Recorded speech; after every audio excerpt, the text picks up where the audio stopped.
The car, this guy parked. How you doing? So what? Huh? I didn't hear you. What am I doing? Yeah. You asked me, what am I doing? Yeah. Yeah. Did they hire you? I can't hear you. Did they hire you for it? Did they hire me for it? Yeah. No. Why are you doing it? Because I'm doing the story. Story? Yeah. Regarding what? So what? Regarding what? I'm doing the story. All right, about what? I don't need to tell you my story. Huh? I don't want to tell you my story. Yeah, the reason I'm asking is you have a mask on. Okay. You're filming a bank. We've had a lot of issues at this bank. It actually It's getting cold out here, man. Huh? It's getting cold out here. All right, fair enough. Yeah. Other than that, everything okay? Yeah, what are you drinking? My drink. What's your name, badge number? Kyle, 229. Who? My first name's Kyle. My badge is 229. Nice to meet you. Huh? Nice to meet you. Nice to meet you. You too. You good? You might want to go talk to them. Huh? You might probably want to. I didn't call you. I think you did. Oh, As soon as somebody. my partner gets here, I'm gonna go talk to them. Oh, okay. Look how you park, man. Somebody can't. You blocking? You don't like my parking, John? No, you blocking 1, 2, I want to make 3. sure people get. All right, guys. Today we're breaking down an encounter that begins with a simple conversation outside a bank, but quickly evolves into something far more significant. A man quietly recording in a public place immediately attracts police attention, not because of any reported crime, but because his actions seem unusual. As the questions begin, notice how the focus shifts from gathering information to asserting authority. This opening sets a stage for a confrontation that will test the limits of constitutional rights. Spots, Not man. worth the front spot, you know? Yeah, I'm just taking pictures, man. You got a YouTube channel? What's YouTube? You know what YouTube is? Nah. You said you're waiting for a partner? What's up? You said you're waiting for your partner? Yeah. Oh, what happened? You don't want to talk to these people? No, I don't. Your partner bigger than you? Your partner bigger than you? I don't know who's coming yet. Why? Oh, yeah, I asked you that you said you were waiting for your partner. I thought he was bigger than you. You should be able to take care of this situation. This is an easy situation here. I don't want to leave you out here without me here. Why not? I'm being detained. Yeah, you're not going to leave you out here. I'm being detained Yes. for what crime? Huh? What crime am I being detained for? I don't know what you're doing here. But why am I being detained though? You detaining me, you don't know what I'm doing. That's what I'm saying. Why am I being detained? My investigation's still on there. Okay, You know but what reasonable suspicion that I committed any crime? You detaining me. I don't know what you're doing here, and you don't want to explain it to me, so I'm going to see it. I don't have to. I don't have to explain anything. But you detaining me. Do you agree that what you're doing here is a little odd? What starts as casual questioning suddenly takes a dramatic turn when the officer tells the man he isn't free to leave, yet struggles to explain what crime he's investigating. Instead of identifying unlawful conduct, the detention appears to rely entirely on uncertainty and personal suspicion. The man remains calm, repeatedly asking a question every officer should be prepared to answer. As this exchange unfolds, the legal foundation of the stop begins to look increasingly fragile. I saw one guy walking back and forth, back and forth. I thought that was odd too. Why didn't you call us? Call for what? He ain't doing You nothing got hit by wrong. a car. You should have called us. He was walking on the sidewalk, just like me. You're not doing your right as a civilian for not calling the police then. He walking on the sidewalk. He wasn't doing nothing wrong. Just walking back and forth on the sidewalk. You just said something was out of the ordinary, right? It was kind of odd that he was walking back and forth. That's our job as police, right? Is it kind of odd for me to? Is it kind of odd for me to just stay in here and take pictures? Yeah. It is. Of a bank that You never stood Yeah. You never stood nowhere near a bank and took pictures and anything. With a mask on? No. It's cold out here, man. Corona coming back, man. You know, a couple years ago, y'all probably give us a ticket from not wearing a mask. You know? Not me. Yeah, so you know the corona coming back is getting cold. It's like 50-some degrees. Weather changing quick. And now you detaining me for nothing. You got a business card? No, but I got no problem writing down my name for you. All right. Name, badge number, call for service number. Where you guys police department at? Where you guys police department? Where's our police department? Yeah. Right up the road. The conversation now shifts from facts to opinions, as the officer argues that simply appearing odd is enough to justify continued questioning, rather than pointing to evidence of criminal activity. He relies on personal judgment, while the man carefully explains that unusual behavior is not against the law. This moment highlights a critical distinction between suspicion based on observable facts and assumptions driven by appearance. It's a turning point that raises serious concerns about how authority is being exercised. Your partner taking a long time. You know there's no emergency, so he probably stopped to get coffee first.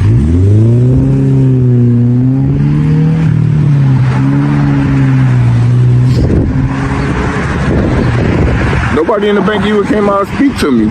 I was just out here taking pictures. Nobody even spoke to me. They would have came out, I would have told them what I was doing. What is he doing? Taking pictures. I'm working on the story. I told you I'm working on the story, taking pictures. I never been in this town. Of just this location? All over. I never been in this town. I never been to Wall Township. I never even heard of Wall Township. So what brings you here? So I decided to come through. I travel. I travel all around New Jersey. Where are you from? Upper U.S. Upper U.S.? Yeah. What's that? Upper U.S. Like what? Like Upper U.S. Upper USA. So am I free to go? That's crazy. That's your partner right there? Your partner gonna look at you like, man, get back in your car and go back to work. With backup arriving on the scene, many would expect the situation to become clearer. Instead, new officers repeat the same questions without first confirming whether there was ever a valid legal reason for the detention. The man consistently explains his actions while continuing to ask whether he's free to leave, exposing a growing contradiction in the officer's position. Rather than resolving the issue, additional personnel only deepen the uncertainty surrounding the encounter. Sergeant, supervisor, we might need to get the supervisor out here too. Yeah, you want to talk to him? Yeah. You can call him out here. Why not?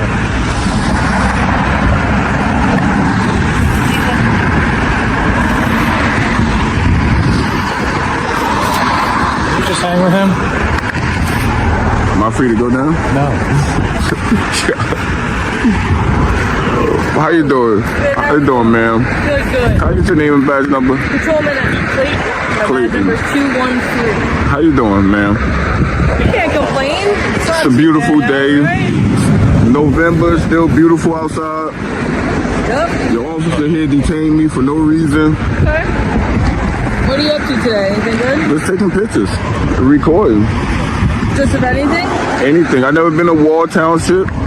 So I just came out and just took pictures. I was walking by, saw this bank started taking pictures here. I was about to keep moving, but then this guy pulled up and detained me for no reason. So you were taking pictures of them? I was taking pictures and recording. Okay. I was recording. Yeah, I was doing the story. I was recording people coming in and out. I was recording people using the ATM and recording the bank. Right here on the sidewalk, never went on their property, never went inside. As the discussion continues, the focus suddenly shifts away from photography and toward allegations of trespassing, despite the man's repeated insistence that he remain on a public sidewalk. Instead of addressing the original reason for the stop, officers begin exploring a different justification altogether. Watch carefully how the conversation evolves, because changing the explanation mid-encounter often raises an important question. Are officers uncovering new evidence, or simply searching for a reason to support an earlier decision? But he came out and detained me. So you're doing a story? Yeah, On what? on the town. On just Wall Township in general? Mm-hmm. Where are you from? Upper U.S. Upper U.S.? Is that Houston? I go all the way around New Jersey and just do stories. Gotcha. I travel around the whole New Jersey. How long have you been in Wall? Today. Just today? Maybe a couple hours, yeah. I'm just Are you walking? Yeah? Somewhat, yeah. Okay. I don't like to answer too many questions.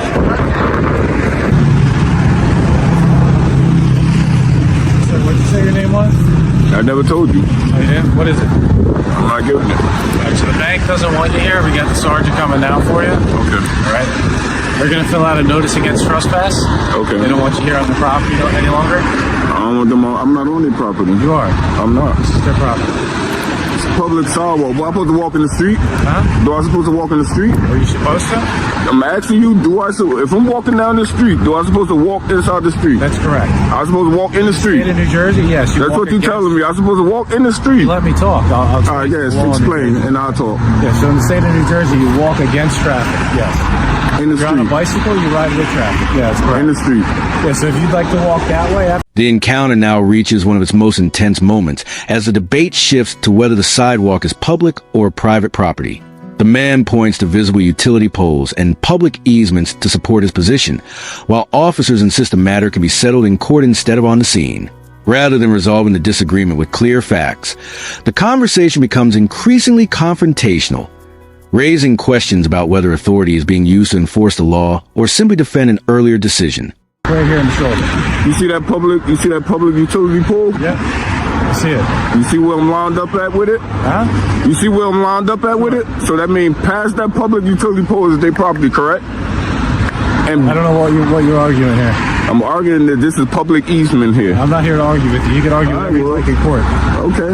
You detaining me. You gonna argue with them in court. You're not for You gonna argue with them in court. And you're gonna get a couple of complaints. Sure.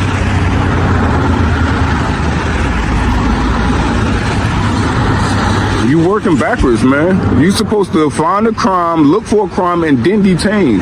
You don't detain and then look for a crime. That's backwards, man. How long you been in office? How long you been officer? Just started. This is my first week. It look like it's your first day. It's my first week. That seemed like it, man. I just started. Seemed like it, man. Yeah? Yeah. This is a public sidewalk right here. It's a public easement.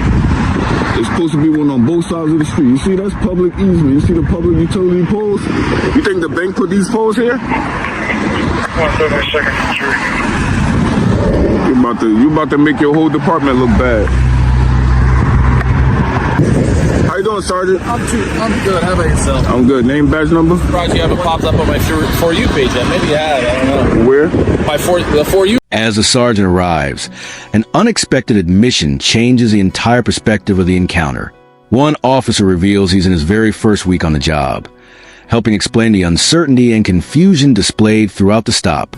Even so, the discussion continues without anyone acknowledging whether the detention itself was legally justified. Instead of correcting the situation immediately, the focus shifts toward paperwork and procedure, leaving the core constitutional issue unresolved. I get a bunch of the audit, on the popular page on the TikTok. Oh, okay. Usually it'll pop up, you know. Would you like to sign my form? Nah. Okay, I'll be right with you. What you giving me a form for? Just because the bank doesn't want you on the property anymore. But I never been on the property. I told him I never been on the property. I never been in the property. I told him standing on the sidewalk.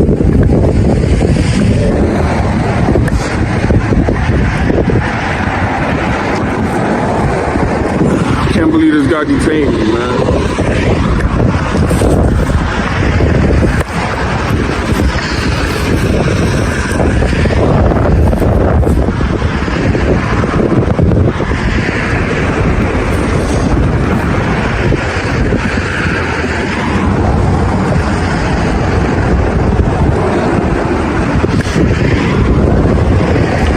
I was about to hit down the target, right down the street, but until he stopped me and detained me.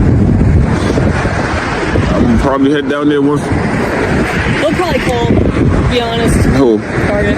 No, I'm just going to You're target. recording. No, I'm just, no.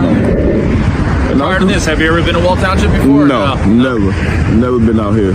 The atmosphere begins to cool as the sergeant adopts a more measured approach, steering the conversation away from confrontation. Casual discussion replaces earlier tension, yet something important remains missing: accountability. No officer clearly explains why the detention occurred or admits that mistakes may have been made. Instead, the interaction slowly winds down without addressing concerns that sparked it. leaving viewers to consider whether de-escalation alone is enough when rights have already been 3 challenged. blocks would be in a whole nother town. Yeah. It's so Especially small. on 35, so wall, and then you get to, if you go further that south, you go to Brick. Yeah, that's why it was a brick. Belmar, Neptune, Asbury, yeah. all that. It all kind of disperses up there a little bit. Our town's bigger if you go west, so you'll be in Wall for a while if you go that way. Yeah, I went I think North 2 and weekends south, ago. pretty quick. I went to Point Pleasant, Belmar. So you did Belmar already? Yeah, I think I was in, what's that? Little Beach. Silver. Little Silver? Yeah, Little Silver. That's probably what Tin you were Falls. in Brunson, right? Tin Falls. Yeah, I think all over, man. They're close. Yeah, they get tight up there. Yeah, they be close Yeah. together. Yep. All right, sir. I appreciate Good, all right? you Stay for safe, coming man. out, man. I Of appreciate course. you for coming out, man. Good day. She gonna have stripes one day. She gonna have some stripes one day. I know she gonna have stripes one day. All right, sir. Be safe. All right. All right. No, they don't want you on the property. Never been on the property again. Back on the property. I never been on it. What you mean back? What you mean back on the property? I never been there. You're on the property, right? All right. So you still need my ID?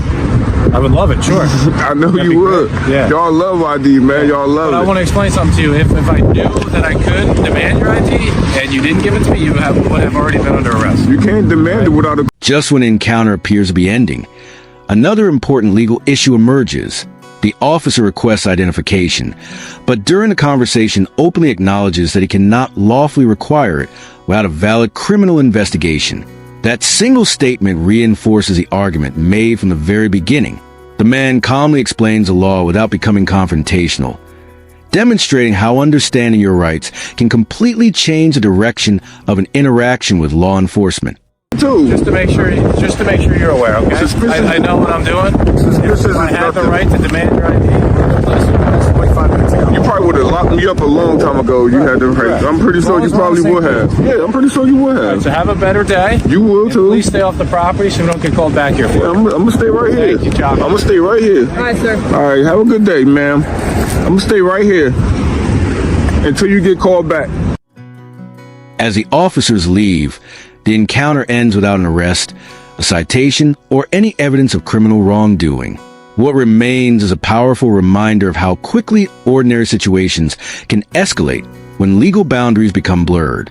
Whether you agree with either side or not, moments like these highlight the importance of understanding constitutional rights, staying calm under pressure, and knowing the limits of police authority. If you enjoyed this breakdown, make sure to like the video, subscribe to the channel, and turn on notifications so you never miss future case analyses. Thanks for watching, and we'll see you in the next video. This entire incident shows exactly how fragile constitutional rights can be when authority goes unchecked. The First Amendment protects the right to record. The Fourth Amendment protects against unreasonable detention. Yet, both were ignored here until challenged. And this happens every single day to people who don't have cameras, confidence, or legal knowledge. That's why documenting these encounters matters. That's why sharing them matters. And that's why knowing your rights is no longer optional. It's essential. If you don't assert them, someone else will erase them for you. Support channels that expose this behavior. Educate yourself. And most importantly, always record. Because accountability only exists when the public demands it.